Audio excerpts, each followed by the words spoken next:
All right, guys. So Kamala Harris recently sat down alongside her VP candidate, Tim Walz, for the first major interview since she was selected to be the Democratic nominee for 2024. So this interview happened with Dana Bash. Some people call her BB Bash for her Israel coverage, and it was on CNN. So what I want to do is I want to just basically watch through the first part and the second part of this interview. The third part wasn't, I think, really interesting enough to talk about, but let's just go ahead and jump into this. I have it on 1.25 times speed. Hopefully makes this video, not an hour and a half long. And let's just see how Kamala handles some of these questions here. Madam Vice President, Governor Walz, thank you so much for sitting down with me and bringing the bus. Bus tour is well underway here in Georgia. You have less time to make your case to voters than any candidate in modern American history. The voters are really eager to hear what your plans are. If you are elected, what would you do on day one in the White House? Well, there are a number of things. I will tell you first and foremost, one of my highest priorities is to do what we can to support and strengthen the middle class. When I look at the aspirations, the goals, the ambitions of the American people, I think that people are ready for a new way forward. In a way that generations of Americans have been fueled by hope and by optimism. I think, sadly, in the last decade, we have had in the former president someone who has really been pushing an agenda and an environment that is about diminishing the character and the strength of who we are as Americans, really dividing our nation, and I think people are ready to turn the page on that. So what would you do day one? Day one, it's going to be about, one, implementing my plan for what I call an opportunity economy. I've already laid out a number of proposals in that regard, which include what we're going to do to bring down the cost of everyday goods, what we're going to do to invest in America's small businesses, what we're going to do to invest in families, for example, extending the child tax credit to $6,000 for families for the first year of their child's life to help them buy a car seat, to help them buy baby clothes, a crib. There's the work that we're going to do that is about investing in the American family around affordable housing, a big issue in our country right now. So there are a number of things on day one. What about you? Well, I'm excited about this agenda, too. As I said, the idea of inspiring America to what can be. And I think many of these things that the Vice President's proposing are things that we share in values. And the child tax credit is one we know that reduces childhood poverty by a third. We did it in Minnesota to have a federal partner in this. Unbelievable, I think, in the impact that we can make. You talked about... Okay, so overall, on the first question there, I don't think she did well. Okay, to be honest. Now, she brought up some policies that I think I would agree with, things like the child tax credit, for example, things like addressing the housing crisis. But, her policy on addressing the housing crisis is basically, from what I've seen at least, like a $25,000 first-time homeowner tax credit for people who are trying to get into the housing market. And I'm not enough of an economist to make sense of that, to think whether or not that's going to be a real structural change in the long run. I have my doubts on that. I've read what I've read on it. But for the question to be, and this is a very simple first question, right? From an interviewer's perspective, this is like the main thing that you should be prepared for if you are a candidate for Congress, for the House, for the Senate, for the presidency, is what would you do on day one? And so you would think that the inclination would be, let me go with my strongest issue when it comes to my day one agenda. And so I'm kind of surprised that Kamala didn't go with, I'm going to put forward a bill to codify abortion rights in this country, right? I'm going to put forward a bill to codify Roe v. Wade through legislation. I'm surprised that she didn't go with that route, and it seemed like she was sort of just like reaching for some policies that she's been talking about, and she brought up the child tax credit, she brought up housing and stuff, and it's like, and then, tagging that along with a bunch of other platitudes and sort of like vapid hope and change sort of bullshit, and it's like, it's not a great start. It's not a great start, but she continues here. You call it the opportunity economy. You are well aware that right now many Americans are struggling. There's a crisis of affordability. Yeah. One of your campaign themes is we're not going back. But I wonder what you say to voters who do want to go back when it comes to the economy specifically, because their groceries were less expensive, housing was more affordable when Donald Trump was president. Well, let's start with the fact that when Joe Biden and I came in office, during the height of a pandemic, we saw over 10 million jobs were lost. people, I mean, literally, we were all tracking the numbers. Hundreds of people a day were dying because of COVID. The economy had crashed. In large part, all of that because of mismanagement by Donald Trump of that crisis. When we came in, our enough. highest priority was to do what we could to rescue America. And today, we know that we have inflation at under 3%. A lot of our policies have led to the reality that America recovered faster than any wealthy nation around the world. But you are right. Prices, in particular for groceries, are still too high. The American people know it, I know it, which is why my agenda includes what we need to do to bring down the price of groceries. For example, dealing with an issue like price gouging, what we need to do to extend the child tax credit to help young families be able to take care of their children in their most formative years, what we need to do to bring down the cost of housing. My proposal includes what would be a tax credit of $25,000 for first-time home buyers, so they can just have enough to put a down payment on a home, which is part of the American dream and their aspiration, but do it in a way that allows them to actually get on the path to achieving that goal and that dream. So you have been vice president for 3.5 years. Yeah. Okay, so they're going to go on to the next question. From that one, I wasn't too upset at her answer, let's say, right?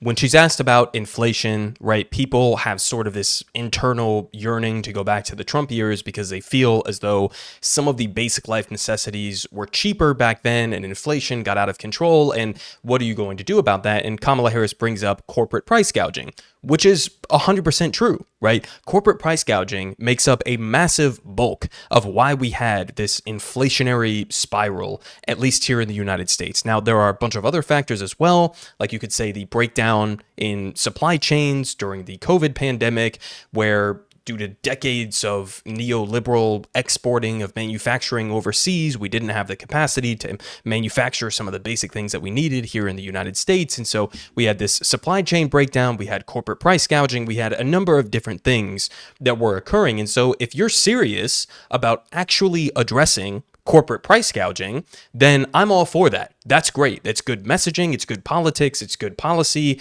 Let's go and put a lot of pressure on that. So I'm totally fine with that answer. She also doubles down on the, $25,000 tax credit that she mentioned, the child tax credit. And it's like, okay, that's fine. It's not probably what I would be focusing on. It seems like there are some pieces missing here within your economic platform, but they continue here. The steps that you're talking about now, why haven't you done them already? Well, first of all, we had to recover as an economy, and we have done that. I'm very proud of the work that we have done that has brought inflation down to less than 3%. The work that we have done to cap the cost of insulin at $35 a month for seniors. Donald Trump said he was going to do a number of things, including allowing Medicare to negotiate drug prices. Never happened. True. We did it. So now, as I travel in the state of Georgia and around our country, the number of seniors that have benefited, I was in Nevada recently, a grandmother who showed me her receipts. And before we capped the cost of insulin for seniors at $35 a month, she was paying hundreds of dollars, up to thousands of dollars a month for her insulin. She's not doing that You anymore. maintain Bidenomics is a success. I maintain that when we do the work of bringing down prescription medication for the American people, including capping the cost of the annual cost of prescription medication for seniors at $2,000, when we do what we did in the first year of being in office to extend the child tax credit so that we cut child poverty in America by over 50%, when we do what we have done to invest in the American people and bringing manufacturing back to the United States so that we created over 800,000 new manufacturing jobs, bringing business back to America, what we have done to improve the supply chain so we're not relying on foreign governments to supply American families with their basic needs, I'll say that that's good work. There's more to do, but that's good work. Okay, I mean, again, if I was Kamala Harris, I would be trying to detach myself away from Bidenomics, as it's being called, as quickly and efficiently as possible. But, again, not horrible there. She's saying, okay, we did some things with, allowing Medicare to negotiate a very specific subset of prescription drugs, and we lowered the cost of insulin, and there's still a lot of work that needs to be done. That's fine. Like, I'm not going to be upset if you pull out some of the good things that came from the Biden domestic economic agenda that was more a focus of his first half of his presidency. I'm not mad if you do that, but also you need to make it clear that people are struggling right now. And you need to separate yourself from Biden, right? Because Biden's strategy before he dropped out was seemingly that he was just going to rest on his laurels, right? He was just going to say, look at what we've done for you. Isn't everything fantastic? Everything is great. And reelect me, right? You need to differentiate yourself and say, no, what we've done is a, 1 or 2 steps in the right direction, but we have 10 steps more to go. when it comes to healthcare, when it comes to economic policy, when it comes to whatever the case may be, you need to differentiate yourself and put forward a more bold, left-wing, economic, populist agenda, right? Now, I don't see her doing that here, but I do see, at least some admission that things are not going great for the American people, right? There's a reason that most Americans feel like their economic situation is pretty dire, that it's not great. Even though you lowered inflation from whatever percent to 3% now, things are still not great. And so you need to have a platform that addresses the material concerns of average working class Americans. I don't know what I just hit on my keyboard, but there you go. Let's continue. I want to get some clarity on where you stand on some key policy issues. Energy is a big one. When you were in Congress, you supported the Green New Deal. And in 2019, you said, quote, "There is no question I'm in favor of banning fracking." Fracking, as you know, is a pretty big issue, particularly in your must-win state of Pennsylvania. Sure. Do you still want to ban fracking? No, and I made that clear on the debate stage in 2020, that I would not ban fracking. As vice president, I did not ban fracking. As president, I will not ban fracking. In 2019, I believe, at a town hall, you said you were asked, would you commit to implementing a federal ban on fracking on your first day in office? And you said, there's no question I'm in favor of banning fracking. So yes. So it changed in that campaign? In 2020, I made very clear where I stand. We are in 2024, and I've not changed that position, nor will I going forward. I kept my word, and I will keep my word. What made you change that Yikes. position at the time? Well, let's be clear. My values have not changed. I believe it is very important that we take seriously what we must do to guard against what is a clear crisis in terms of the climate. And to do that, we can do what we have accomplished thus far. The Inflation Reduction Act, what we have done to invest, by my calculation, over probably $1 trillion over the next 10 years, investing in a clean energy economy. What we've already done, creating over 300,000 new clean energy jobs. That tells me, from my experience as vice president, we can do it without banning fracking. In fact, Dana, I cast the tie-breaking vote that actually increased leases for fracking as vice president. So I'm very clear about where I stand. And was there some policy or scientific data that you saw that you said, oh, okay, I get it now? What I have seen is that we can grow and we can increase a thriving clean energy economy without banning fracking. Okay, so we're pausing on the Home Depot ad here. I was going to pause it anyways, but okay, let's talk about something here. In fact, I'll put myself full screen because fuck Home Depot and fuck their ownership here. Kamala Harris, I think one of the best attacks that you could possibly have against Kamala Harris is that she has absolutely flip-flopped on countless different positions. She held some positions when she was a senator. She held some positions when she was running as the Democratic presidential hopeful in 2020. Now she has completely different positions in 2024.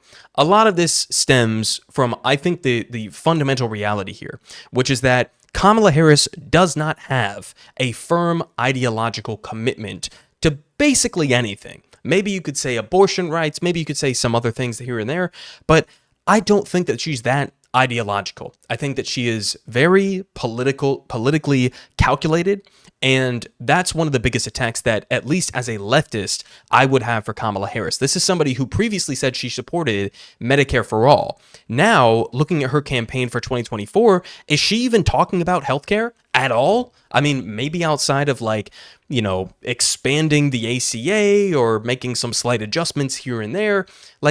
I don't even hear Kamala Harris talking about the public option, let alone Medicare for all or guaranteeing healthcare as a human right. When it comes to climate change, right? This is somebody who I'm pretty sure was in support, at least loosely, of the Green New Deal, and she was in favor of banning fracking. And now, because she's in 2024, she's the presidential candidate. She thinks that Pennsylvania is a key state for her winning the 2024 election. And so now she's making the calculation that I can't come out and say that I'm in favor of fracking. And so now I'm against it, right? Now, I'd have to go back and check the record to see if she actually said that during the 2020 debates that were going on. I don't know. But the point is, to me at least, you look at climate change as an issue. This is probably the single most existential threat that we are facing as a country, that we are facing as a global community, is climate change. You need to take aggressive action in order to even meet the bare minimum of what climate experts are saying is necessary in order to avoid a cataclysmic situation, right? And so when you come out and you say, well, I'm not against fracking, and actually we've kind of like approved more fracking licenses than anybody, and by the way, the Biden administration has approved more oil and gas licenses than even the Trump administration did in his first term. It's like, this is not, like, my question is, who is this for? Who is this for, right? Because Trump is running on a drill baby drill kind of platform right now when it comes to climate change. I just saw a clip earlier today where Trump was saying people can't buy bacon anymore because the Democrats put in place windmills, and the windmills are too windy, and also because whenever there's not wind, you don't get energy, therefore people can't buy bacon. I'm not even kidding. Like, that's not even an exaggeration, right? And so when you're looking at an issue like climate change, when you're trying to figure out where exactly does Kamala Harris stand on this, does she want us to be, as the United States of America, the leader in, renewable energy? Does she want us to invest in wind and solar and nuclear and, whatever else the case may be, and to divert away from fossil fuel interests? And then her response to this kind of a difficult question is to say, no, I'm not in favor of banning fracking. No, I'm, actually the Joe Biden administration, put forward the most generous oil and gas leases that we've seen in modern American history. It's like, that's not too promising, right? It's not too promising. And by the way, again, as a reminder, and this is, the same thing for immigration, the same thing for a number of different issues. When Democrats pivot to the right, and they try to portray themselves as so-called moderates on this issue, and they pivot to the center, this is not something that's going to win over Trump supporters, right? People who despise climate change analysis or climate change policy, these are not people who are going to come over to your side because you're saying you're, massively in favor of fracking. I don't think that that's a realistic thing that is going to happen. So to me, that's an abysmal response. I don't know what the fuck her climate change policy would actually be. I think as we continue with this interview, she's going to continue to be more and more vapid in her responses to this. But it seems like if her response to what is your climate policy going to be is just, well, we're going to continue in the exact same vein as the Biden administration was continuing, well, then that's not enough. That's not enough to avert some of the most cataclysmic effects of climate change that the experts, the scientists, are saying that we need to hit X, Y, Z benchmarks in order to avoid this. But we're nowhere close to that at this point. So we continue here. Okay. Another issue, big one, is immigration.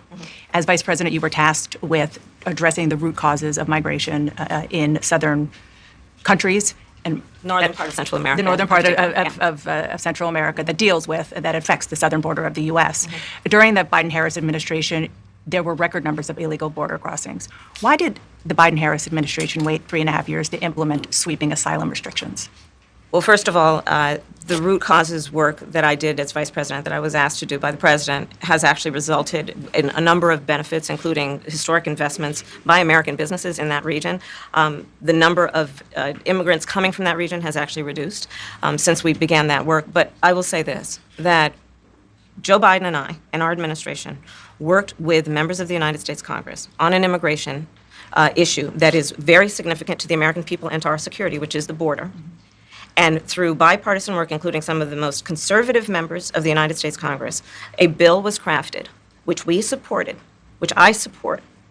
And Donald Trump got word of this bill that would have contributed to securing our border, and because he believes that it would not have helped him politically, he told his folks in Congress, don't put it forward. He killed a bill, a border security bill that would have put 1,500 more agents on the border. And let me tell you something, the Border Patrol endorsed the bill. And I'm sure in large part because they knew they were working around the clock, and 1,500 more agents would help them. That bill would have allowed us to increase seizures of fentanyl. Ask any community in America that has been devastated by fentanyl what passing that bill would have done to address their concern and a pain that they've experienced. So you would push that legislation again. I just want to Not ask only about, push it, I will make sure that it comes to my desk and I would sign it. just one other question about something that you said in 2019 when you first ran. There was a debate. You raised your hand when asked whether or not the border should be decriminalized. Do you still believe that? I believe there should be consequence. We have laws that have to be followed and enforced that address and deal with people who cross our border illegally, and there should be consequence. And let's be clear, in this race, I'm the only person who has prosecuted transnational criminal organizations who traffic in guns, drugs, and human beings. I'm the only person in this race who actually served a border state as Attorney General to enforce our laws, and I would enforce our laws as president going forward. I recognize the problem. Generally speaking, how should voters look at some of the changes that you've made, that you've explained some of? Okay, so we'll continue with that question here. But here we have, kind of similar to the climate issue, here we have Kamala Harris pivoting to the right on something like immigration. Now, I recall Kamala Harris, there's a tweet that I saw a couple of days ago, back from 2020, 2019, where Kamala Harris was slamming Trump's proposal for a border wall. Now, the bill that she's talking about here, that she's 100% correct on, that it was largely built by a Democrat-Republican coalition led by, for the Republican side, like James Lankford, for example. And this was a right-wing, reactionary border legislation bill. And Trump absolutely said, don't vote for this, Republicans, because this will give Joe Biden a win ahead of the 2024 election. And I don't want him to have a win. I want the border to seem like it's in chaos. And so don't support that bill. She's correct in terms of her analysis of Republicans and of Trump when it comes to that specific border legislation. But when it comes to what actually needs to be done at the border, guys, what the fuck are we doing at this point? Are these the same Democrats that back in 2020 were slamming Donald Trump for being a fascist, for having concentration camps at the border and separating families and all of this and that? Now we have Kamala Harris saying, I would enforce our laws at the border. I would, and I'm not even saying that, I'm against enforcing laws at the border, but here she is supporting a bill, part of that bill that she's talking about here, that was a bipartisan piece of legislation that was incredibly right-wing, incredibly reactionary. Part of that bill is funding the Trump border wall.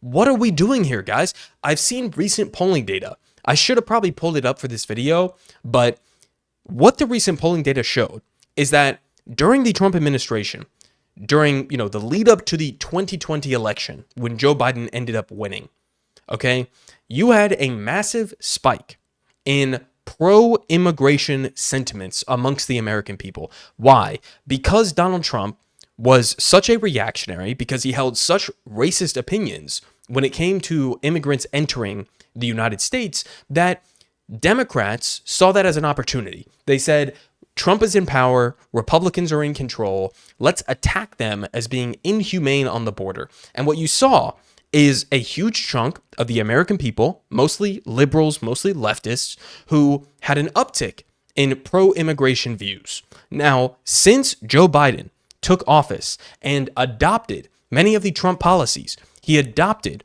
many of the anti-immigrant, rhetorical positions. Okay, what you've seen over the last 4 years is a massive uptick in the anti-immigration stances of the American people. And so what does that tell you? It tells you that when you don't have a Democratic Party who is willing to engage in pro-immigration rhetoric, then of course the overwhelming majority of the American people are going to have reactionary anti-immigrant stances when it comes to the issue of immigration. And so here you have Kamala Harris not even attempting, not even trying to have a pro-immigration stance, right? I mean, this is fucking pathetic. Immigration, in my view at least, not only enhances this country culturally, but it also enhances this country economically, right? Now, of course, you'll have a bunch of Republicans, a bunch of right-wing reactionary, people who are trying to put out this idea that, immigrants are a threat to the U.S. economy and immigrants are trying to steal your jobs and they're crime-laden and all of this and that. It is not backed by evidence, okay? Immigrants have a lower crime rate than domestic-born Americans, okay? Immigrants contribute greatly to this economy. This is supposed to be a fucking country that is built by immigrants. I think most of the people in my audience, at least, who live in the United States of America have at least some family members who migrated to the United States for some sort of a view that if they worked hard enough, they could make it. And now we have people coming to the border. We have people who are largely, overwhelmingly, just trying to make it. They are just trying to put in the work to take care of themselves, to take care of their families, and to do the work that's necessary, right? These are not, this is not a widespread coalition of criminals and gangs and whatever else, murderers, whatever else the case may be. These are people who are trying to come to this country in search of a better life for themselves and their families. And here we have the head of the Democratic Party coalition who is saying, no, I'm going to basically act as like the top cop of the border. What in the fuck are we doing, guys? What are we doing? Are these the same Democrats from 4 years ago? It doesn't seem like it. It really doesn't seem like it. They're not even making an attempt to push forward with a pro-immigration messaging platform. They're just legitimizing the right-wing view when it comes to immigration. And by the way, this isn't even like electorally going to be that beneficial for you. It's not. I mean, immigration is already one of Kamala's weakest issues being tied to the Biden administration. But if you are going to do anything, at least make an attempt. At least make an attempt to fight for this kind of an issue. But instead, she just full-blown goes in the reactionary right-wing position of this issue. No, I'm going to enforce the laws. I'm going to crack down on the border. I want more funding for the Customs and Border Patrol. I want to crack down on these people. Now, keep in mind also, by the way, and this is important, you shouldn't forget this part of it, which is that where are most of these people coming from? Disproportionately. Where are most of the migrants that are heading to the U.S. right now? Where are they coming from? They're coming from countries that the United States has spent years, if not decades, meddling with. They're coming from places like Venezuela. They're coming from places like Haiti. They're coming from places like Cuba. They are coming from places that we have sanctions on, that we have otherwise politically or militarily or economically meddled with for years and years, if not decades. It seems like you would address the root causes of the issues first and foremost before trying to enact the most draconian policy that you could possibly come up with when it comes to immigrants. But there's my rant on that. When it comes to climate policy, when it comes to immigration, it seems like Kamala does not give a single solitary shit on the actual principles of the matter and on what needs to happen to have a logical and a humanitarian approach to these issues. It seems like she just doesn't give a fuck. That's what it seems like to me. It seems like she just does not give a single solitary shit.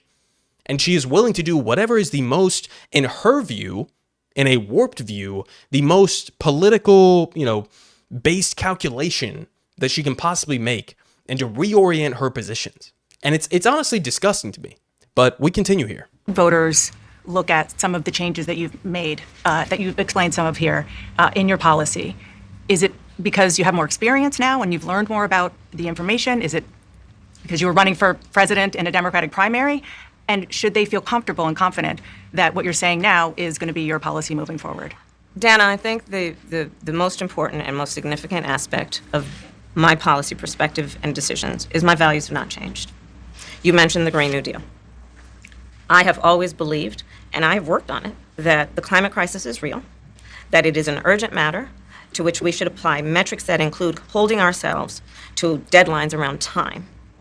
We did that with the Inflation Reduction Act. We have set goals for the United States of America and by extension the globe around when we should meet certain standards for reduction of greenhouse gas emissions. I don't know a single climate expert that of any report of any organization that I've seen that says that the Inflation Reduction Act was enough to address climate change. I don't know a single one. She's just making that up. Well, we passed the Inflation Reduction Act, and so what else do you expect us to do? What are we doing here, guys? This is not even remotely close to enough to address the climate change emergency. As an example, that value has not changed. My value around what we need to do to secure our border, that value has not changed. I spent 2 terms as the Attorney General of California prosecuting transnational criminal organizations, violations of American laws regarding the illegal passage of guns, drugs, and human beings across our border. My values have not changed. So that is the reality of it. In 4 years of being vice president, I'll tell you one of the aspects to your point is traveling the country extensively. I mean, I'm here in Georgia. I think somebody told me 17 times since I've been vice president in Georgia alone. I believe it is important to build consensus. And it is important to find a common place of understanding of where we can actually solve problems. On that note, you had a lot of Republican speakers at the convention. Will you appoint a Republican to your cabinet? Yes, I would. Anyone Yes, in mind? I would. No one in particular in mind. We got 68 days to go with this election, so I'm not putting the cart before the horse. But I would. I think it's really important. I have spent my career inviting diversity of opinion. I think it's important to have people at the table when some of the most important decisions are being made that have different views, different experiences. And I think it would be to the benefit of the American public to have a member of my cabinet who was a Republican. You know what? To be honest, on the one hand, I want to just say, go fuck yourself, because somehow the Democratic Party has room for a Republican, not just as a speaker at the Democratic National Convention, but also in her cabinet. She's willing to appoint a Republican as a member of her cabinet, but she's somehow not willing to have a Palestinian speaker at the DNC. Somehow that makes sense in her brain, right? She's actually trying to say, well, I would be open to having a Republican as a member of my cabinet because we need a diversity of opinions, a diversity of viewpoints, right, and experiences. But then somehow the DNC is unwilling to have a Palestinian speaker, by the way, a pre-approved Palestinian speaker with a pre-approved speech that was going to attack Donald Trump and to endorse Kamala Harris. Even under those conditions, you could not allow a Palestinian to speak at the DNC, but you have room in your coalition in order to have numerous Republicans speak at the DNC and to even have a Republican in your fucking cabinet. So on the one hand, like, I want to attack her over that and to say that this is ridiculous, right? Nobody's asking for this. This isn't going to help you electorally. On the other hand, it's like, if it was some sort of a semi-normal Republican in a cabinet position that didn't really matter, and maybe this would help you a little bit electorally here and there, then I wouldn't be too mad about it. But the hypocrisy to me, that angle of it, is just, it's too egregious to move past. It's just utterly ridiculous. But we finish off here. We got like 2.5 minutes left. Let's just go ahead and see how she handles the rest of this, because it gets somehow even worse. I thought I would finish off this video with Israel and Gaza. So brace yourselves. Donald Trump.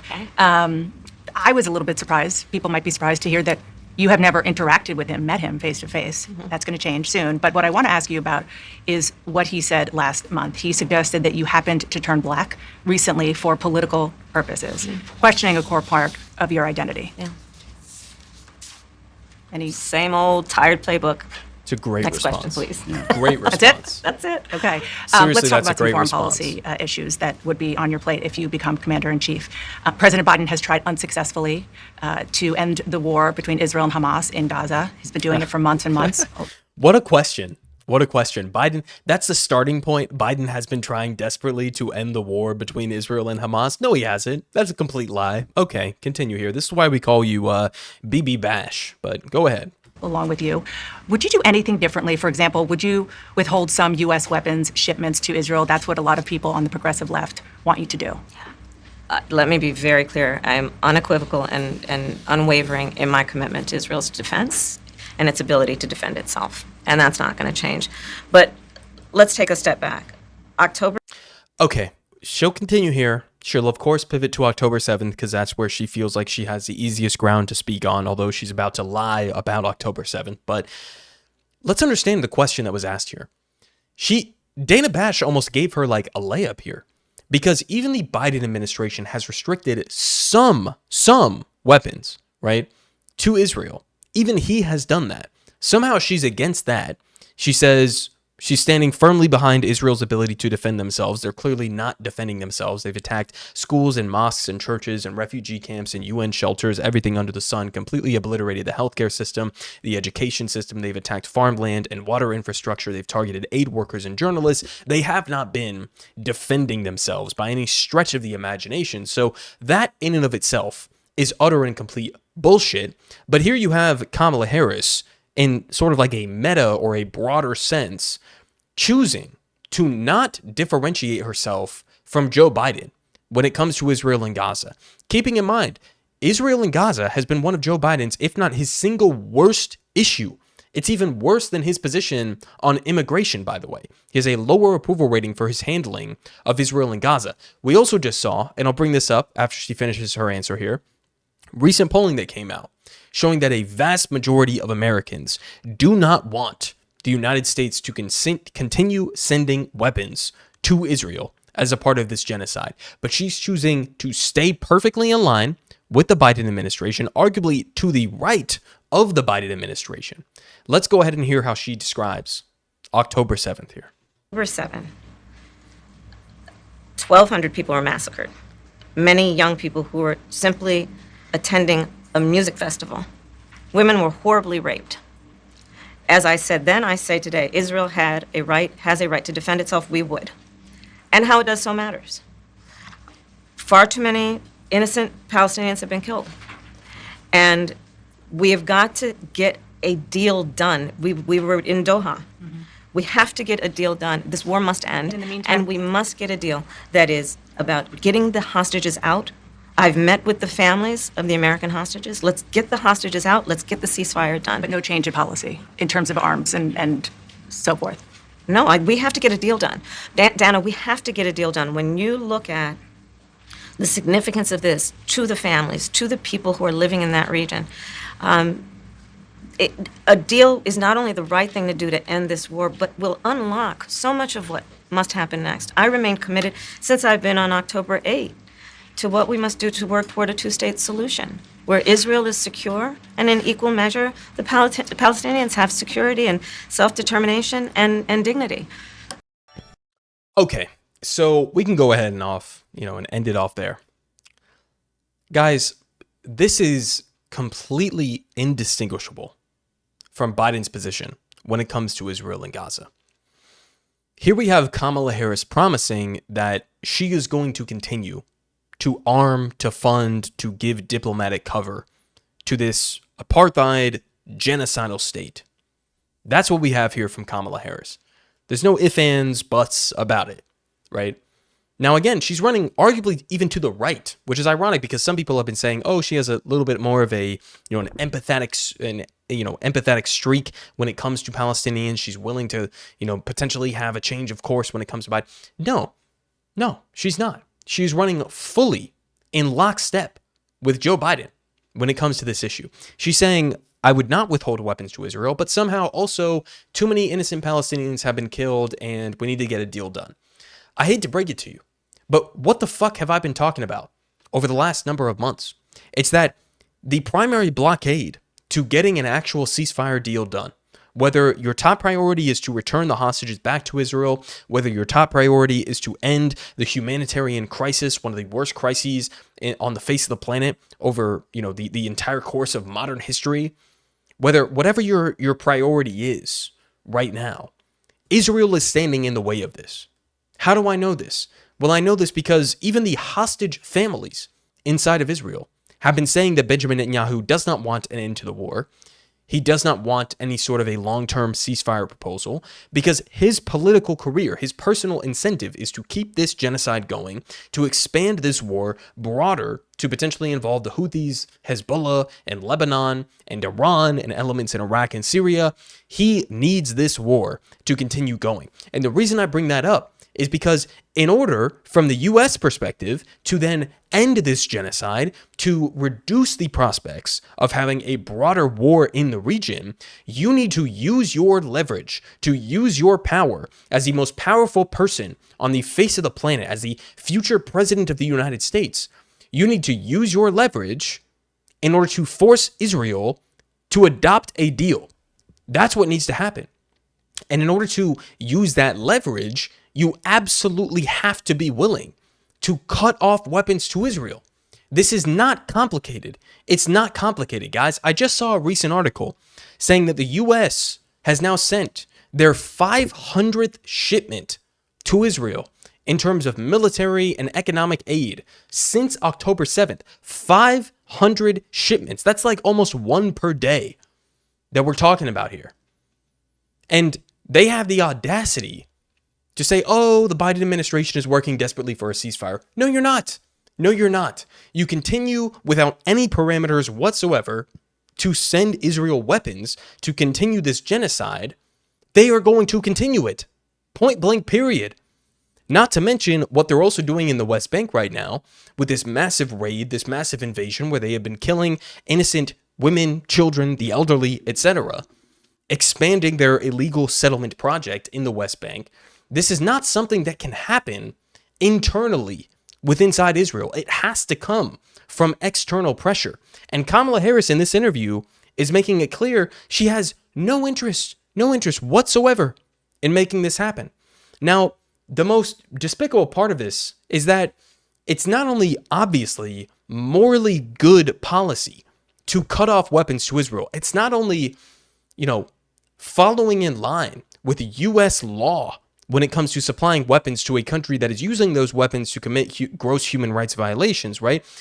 It's not only against international law, it's not only against what would be the morally correct position, but it's also against what the overwhelming majority of Americans want. It's not even a politically viable situation. It's not even as if Kamala Harris is looking at the polling data and she's saying, well, if I threaten to cut off weapons to Israel, then I would lose immediately, right? I would lose the 2024 election because so many Americans want us to keep sending weapons to this genocide. That's not true. It's not true. Here's a recent poll. Here is pointed out by Waleed Shahid. He says a CBS poll, 61% of Americans oppose weapons aid to Israel's assault in Gaza. This includes 77% of Democrats, 63% of self-identifying moderates who reject weapons to Israel. 77% of under 30 oppose weapons to Israel, 75% of Black Americans, 66% of women, 56% of college graduates. We also had this point here that was pointed out by Kylie, and she says, what's insane about this is that the Democratic voters, activists, and a majority of voters who want this aren't asking for her to create any new policy. They're asking her to just follow existing law that prohibits, again, sending weapons to a country that is using those weapons to commit gross human rights violations and war crimes. So when it comes to the Israel position, right, we covered the climate change position where she's wishy-washy. We covered the immigration position where it seems like she did a complete 180. We've covered the Israel position where it seems like she's going 100% in line with what Joe Biden's position has been, which is not going to get us closer to a ceasefire. It's not going to get us closer to an end to the genocide. It's not going to get us closer to a so-called two-state solution. The U.S. policy in regards to Israel, whether it is a Democrat, whether it is a Republican, it's all the fucking same. It's all the fucking same. You may have from somebody like Joe Biden or Kamala Harris a little bit of the rhetorical flair. Well, we care about the Palestinian civilians that have been killed. We wish that there weren't so many innocent people being massacred, but they are completely and utterly unwilling to use the power that they have at their disposal in order to put Israel in check. That's what needs to happen. Cutting off weapons to Israel is good policy. It's good politics. It's supported by a vast majority of the country. There's no fucking excuse to not engage in that policy. And I know for a fact, I was unsure about this when it came to Joe Biden. I think Joe Biden is a committed ideological Zionist. I know for a fucking fact that Kamala Harris is not a committed ideological Zionist. So what are you doing? This is not a political calculation. It's not a moral calculation. This is the easiest decision that you could possibly be faced with as a presidential candidate, especially when your opponent is Donald Trump, who's currently, by the way, taking over $100 million from Miriam Adelson so that if he gets elected president, he won't even pretend to care about the ethnic cleansing that's currently going on in the West Bank. Trump is not better on this issue. There is no better on this issue. You have Democrats who are absolute dog shit and who will give you some sort of a rhetorical cover to pretend as if they care about Palestinian lives. And then you have Republicans who don't give a single solitary shit about Republican lives or about Palestinian lives or about Palestinian sovereignty or self-determination. It is a dog shit compared to ultra dog shit kind of situation that we are facing right now when it comes to this specific issue. So it's bad politics, it's bad policy. Fix your issue, okay? Should not be this difficult. It should not be this difficult. So overall, during this interview, she had Tim Walz as sort of a fallback, as sort of a side character when it came, to the questions that she was having to answer. It was with a relatively friendly anchor, with somebody like Dana Bash, who wasn't legitimately going to, press her when it comes to Israel and Gaza, or when it comes to a whole host of other issues. It was a friendly network, a friendly interview. You had your vice presidential candidate next to you, and this is what you have to show for it. To me, this was pathetic. Politic guy has the best politics. Believe me, no one does it like him.